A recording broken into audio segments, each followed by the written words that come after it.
2025 में स्टडीज के लिए जर्मनी के बारे में सोच रहे हो लेकिन डिसाइड नहीं कर पा रहे कि यहाँ आना चाहिए या नहीं, तो ये वीडियो जरूर देखो क्योंकि इसमें मैं आपको बताऊंगा कि 2025 जर्मनी में स्टडीज पे आने के लिए बेस्ट ईयर क्यों है। हालो लीबे फ्रेंडे, वी गेट अस ऑय। हेलो फ्रेंड्स, कैसे हैं आप सब? आई होप आप सब लोग ठीक होंगे। अगर आपको मेरी वीडियो से बेनिफिट मिल रहा है तो प्लीज़ मेरे चैनल को सब्सक्राइब कीजिए, इस वीडियो को लाइक कीजिए, अपने फ्रेंड्स के साथ शेयर कीजिए और कमेंट्स भी वीडियो के नीचे लिखिए। मुझे जर्मनी में 17 ईयर्स हो चुके हैं और मैंने यहाँ पे लाइफ के सारे फेजेस देखे हैं। एक हाई स्कूल स्टूडेंट होते हुए मेरे लिए जर्मनी आके अपनी पढ़ाई करने का डिसीजन कोई आसान नहीं था, लेकिन अपने एक्सपीरियंस से मैं आपको आज ये बात कह सकता हूँ कि ये डिसीजन मेरे लिए लाइफ चेंजिंग था। इस एक डिसीजन ने मेरी जिंदगी की पूरी ट्रेजेक्ट्री एक पॉजिटिव वे में बदल दी और मैं आपको आज ये बात बताना चाहता हूँ कि जर्मनी आना आपके लिए लाइफ चेंजिंग डिसीजन कैसे बन सकता है। आज के दिन फरवरी 2025 में जर्मनी में विंटर सेमेस्टर्स के लिए एडमिशन पोर्टल्स खुल चुके हैं। कुछ यूनिवर्सिटीज़ ने अभी तक नहीं खोले लेकिन वो भी जल्दी खोल देंगी। तो आप अगर अभी अप्लाई करते हो और जल्दी अपना एडमिशन सिक्योर करते हो तो जर्मनी आके आप भी अपनी फ्यूचर बदल सकते हो। अगर आप इंडिया, पाकिस्तान, बांग्लादेश वगैरह में बैठ के ये वीडियो देख रहे हो तो या तो आप डिसाइड कर चुके हो कि आपने जर्मनी आना है पढ़ने के लिए, या आप सोच रहे हो कि किस मुल्क जाना चाहिए अपनी स्टडीज़ को आगे कंटिन्यू करने के लिए। मैं आपको ये बताऊंगा कि जर्मनी आप लोगों के लिए बेस्ट डेस्टिनेशन क्यों है आके पढ़ाई करने के लिए। सबसे पहला पॉइंट, जर्मनी में एजुकेशन फ्री है। इस बात को थोड़ी देर के लिए सोचो, दुनिया में क्या कोई मुल्क एग्जिस्ट करता है जहां पे यूनिवर्सिटी स्टडीज सबके लिए फ्री हो?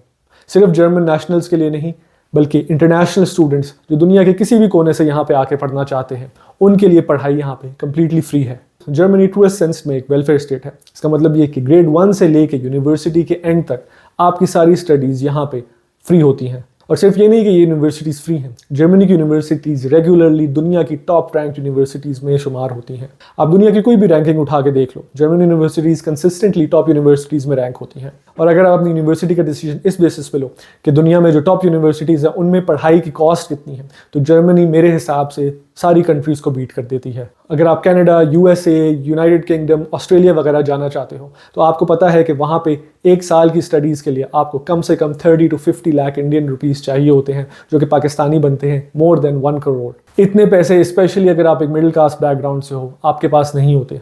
और इस वजह से जर्मनी स्पेशली आपके लिए एक बहुत अच्छी डेस्टिनेशन है क्योंकि यहाँ पे आप बगैर किसी यूनिवर्सिटी की फ़ी पे किए हुए एक्सीलेंट एजुकेशन ऑब्टेन कर सकते हो और उसके बाद यहाँ की इंडस्ट्री में इंटीग्रेट भी हो सकते हो। आप में से कुछ लोग कहेंगे कि नहीं, जर्मनी की यूनिवर्सिटीज़ कंप्लीटली फ्री तो नहीं है। यस, कुछ यूनिवर्सिटीज़ जर्मनी में है जो एक नॉमिनल सेमेस्टर फ़ी चार्ज करती हैं, लेकिन ये अमाउंट बहुत कम है। अगेन कंपेयर करो आप इसको दुनिया की टॉप यूनिवर्सिटीज़ जो बाकी कंट्रीज़ में हैं उनके मुकाबले में ये फीस पीनट्स हैं। तो इन कंक्लूजन, अगर आप एक अच्छी क्वालिटी की एजुकेशन हासिल करना चाह रहे हो तो जर्मनी में कम फीस या इवन जीरो फीस के साथ आप वो हासिल कर सकते हो। इसमें एक इंपॉर्टेंट पॉइंट मैं आपको बताना चाहता हूँ, जर्मनी में फीस का जो ट्रेंड है वो रिसेंटली स्टार्ट हुआ है। हो सकता है कि अगले सालों में ये फीस इंक्रीज हो जाए, तो आपको चाहिए कि जल्द से जल्द इस अपॉर्चुनिटी को अवेल करो और जर्मनी में एडमिशन के लिए अप्लाई करो। नेक्स्ट पॉइंट है जर्मनी के वीज़ा सिस्टम से रिलेटेड। जर्मनी ने 2025 से एक नया ऑनलाइन वीज़ा सिस्टम इंट्रोड्यूस कराया है।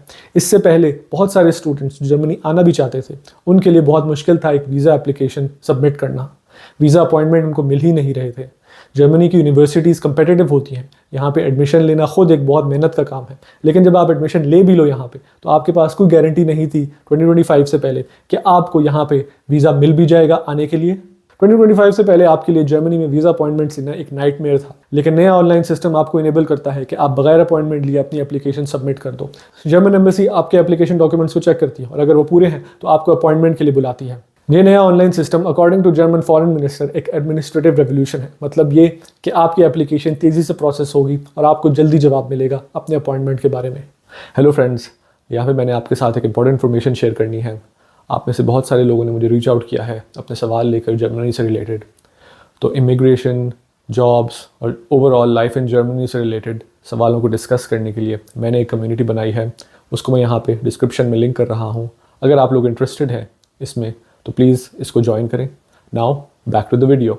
नेक्स्ट रीज़न आपके इस वक्त जर्मनी में आके पढ़ाई करने का वो ये है कि यहाँ पे पढ़ाई के बाद आपके पास बहुत अच्छा स्कोप है इंडस्ट्री में काम करने के लिए। जर्मनी में जो देसीज ऑलरेडी आ चुके हैं उन्होंने यहाँ पे पढ़ाई की और इंडस्ट्री में जॉब हासिल की, यहाँ पे बहुत सक्सेसफुल हो चुके हैं। मुझे ही देख लो, जर्मनी में अपनी बैचलर्स, मास्टर्स, पीएचडी सारी स्टडीज़ कंप्लीट करने के बाद पिछले 11 ईयर्स से मैं इंडस्ट्री में काम कर रहा हूँ, एक सक्सेसफुल करियर बना चुका हूँ। बॉश और मर्सिडीज बेंज जैसी मैसिव जर्मन कंपनीज में मैंने अपना करियर बनाया है और आज यहाँ तक पहुँचा हूँ। लेकिन मैं कोई एक्सेप्शन नहीं। जर्मनी में, जैसे मैं आपको अपनी पिछली वीडियो में बता चुका हूँ, Indians already highest earning nationality बन चुके हैं। 2023 में जर्मनी की बहुत फेमस इकोनॉमिक इंस्टीट्यूट ने यहाँ की सारी इंडस्ट्री की सैलरीज को एनालाइज किया और नेशनैलिटीज़ के बेस में एक लिस्ट बनाई। उस लिस्ट में इंडियंस टॉप पे हैं। 5,400 Euros per month median income Indian employees की है यहाँ पे। और अगर जर्मन नेशनैलिटीज़ को देखें तो ये हाईएस्ट ओवरऑल सैलरी बनती है। अमेरिकन, ऑस्ट्रियन, स्विस सबसे आगे। तो आपके लिए बहुत सी पॉजिटिव एग्जांपल्स हैं जर्मनी में, जिनको देख के आप अपनी स्टडीज़ और अपने करियर की ट्रेजेक्टरी प्लान कर सकते हो। नेक्स्ट रीज़न क्यों आपको जर्मनी आना चाहिए 2025 में अपनी पढ़ाई करने के लिए, वो ये कि जर्मनी की सोसाइटी को इस वक्त फॉरेन वर्कर्स की बहुत ज़रूरत है। जर्मनी की न्यूज़ साइकिल में एक बहुत कॉमन टॉपिक है कि यहाँ पे वर्किंग पॉपुलेशन कम होती जा रही है। 15 to 64 ईयर ओल्ड्स जो यहाँ पे काम कर सकते हैं, उनका नंबर जर्मनी की पॉपुलेशन में कम होता जा रहा है।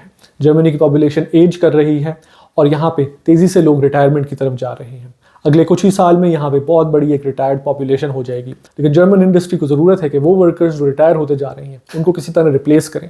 और यहाँ पे आते हैं पिक्चर में देसी स्टूडेंट्स, जर्मनी आके एक अच्छी क्वालिटी एजुकेशन हासिल करते हैं, साथ साथ जर्मन लैंग्वेज भी सीखते हैं, यहाँ की सोसाइटी में इंटीग्रेट करते हैं। और जब वो ग्रेजुएट करते हैं तो जर्मन कंपनीज अपने रिटायर्ड वर्कर्स रिप्लेस करने के लिए इन्हीं स्टूडेंट्स को हायर करती हैं।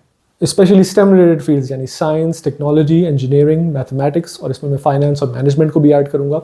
इन फील्ड्स के स्टूडेंट्स यहाँ पे बहुत ज़्यादा डिमांड में हैं। सिर्फ स्टूडेंट्स ही नहीं, जर्मन कंपनीज इस वक्त देसी वर्कर्स को भी हायर करना चाह रही हैं। स्पेशल एग्रीमेंट्स कर रही हैं ये जर्मन कंपनीज इंडियन गवर्नमेंट्स के साथ, ताकि वो इन वर्कर्स को हायर कर सकें। जर्मन इकोनॉमी को लेके इस वक्त आपके दिमाग में एक सवाल चल रहा होगा।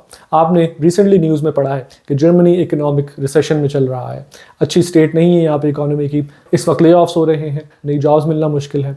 लेकिन मेरे हिसाब से ये एक टेम्परेरी सिचुएशन है। ये बात आपको समझना ज़रूरी है। जर्मनी यूरोप की सबसे बड़ी इकोनॉमी है जीडीपी के हिसाब से, और अगर दुनिया को देखें तो यूएसए और चाइना के बाद थर्ड लार्जेस्ट इकोनॉमी है। जो रिसेशन इस वक्त आपको खबरों में सुनने को मिल रहा है वो एक बहुत माइल्ड रिसेशन है। अगर हम हिस्ट्री को थोड़ा सा देखें तो ये ऐसी सिचुएशन जर्मनी के लिए रिसेंट है, लेकिन ये चीज़ रिपीट हो चुकी है हिस्टोरिकली। इस ग्राफ में आप जर्मन जीडीपी ग्रोथ देख सकते हैं पिछले डेकेड्स में। तो इसमें हम देखेंगे कि जर्मन इकोनॉमी जब भी रिसेशन मोड में गई है तो उसने वहाँ से रिबाउंड किया है। और 2025 मेरे हिसाब से वही साल है जिसमें जर्मन इकोनॉमी अपनी रिसेशन सिचुएशन से रिबाउंड करेगी। और एंड ऑफ फरवरी 2025 में जो इलेक्शंस हो रहे हैं उसके बाद जो भी जर्मन गवर्नमेंट आएगी वो कोशिश करेगी इस इकोनॉमी को रिवाइव करने के लिए। वो ऐसी पॉलिसीज लेके आएगी जिससे जर्मन इकोनॉमी दोबारा ग्रोथ मोड में आए। और उसके बाद मेरा ओपिनियन है कि जर्मन इकोनॉमी दोबारा ग्रोथ मोड में आएगी और यहाँ पे दोबारा जॉब अपॉर्चुनिटीज इंक्रीज होंगी। आप जर्मनी में 2025 में अगर पढ़ाई के लिए आते हो तो जब तक आप ग्रेजुएट करते हो मेरी उम्मीद ये है कि यहाँ पे इकोनॉमी दोबारा ग्रोथ मोड में होगी और आपके लिए जॉब फाइंड करना मुश्किल नहीं होगा। ऑफ कोर्स उसका प्रीरेक्विजिट ये कि आप अपनी पढ़ाई अच्छी तरह करो और जर्मन लैंग्वेज सीखो। आपने अभी रिसेंटली खबरों में ये भी सुना होगा कि जर्मन गवर्नमेंट माइग्रेंट्स के लिए बहुत स्ट्रिक्ट पॉलिसीज लेके आएगी। ये बात सच है, लेकिन मेरे हिसाब से ये बात सिर्फ इफेक्ट करती है इलीगल माइग्रेंट्स को। जो स्टूडेंट्स जर्मनी में पढ़ाई करने आते हैं वो कहीं से इलीगल माइग्रेंट्स नहीं होते, इसीलिए यहाँ की पॉलिसीज़ उनको कहीं से इफेक्ट नहीं करेंगी। स्टूडेंट्स को भी चाहिए कि वो अपनी कंट्री का इमेज यहाँ पे प्रोटेक्ट करें, जर्मन सोसाइटी में अच्छी तरह इंटीग्रेट हो, जर्मन लैंग्वेज सीखें, ताकि जब वो पढ़ाई करके यहाँ से ग्रेजुएट हो तो अपनी टेक्निकल नॉलेज और जर्मन नॉलेज को लेवरेज करके एक अच्छी जॉब लें और जर्मन सोसाइटी का एक प्रोडक्टिव हिस्सा बने। तो स्टूडेंट्स यहाँ पे डेफिनेटली मोस्ट वेलकम है आने के लिए, पढ़ाई करने के लिए और यहाँ पे आगे जॉब्स टेक ओवर करने के लिए। तो होपफुली मेरी इन बातों से आपको जर्मन एजुकेशन सिस्टम और यहाँ की इकोनॉमी के बारे में वैल्यूएबल इन्फॉर्मेशन मिली होगी। अगर आपके जर्मन एजुकेशन से रिलेटेड कोई सवाल है तो उनको यहाँ पे कमेंट्स में लिखो या मेरी व्हाट्सएप कम्युनिटी को ज्वाइन करो, वहाँ पे सवाल पूछो। इसी के साथ मैं अपनी वीडियो को यहाँ पे एंड करता हूँ। Thank you for watching and stay tuned for my next video.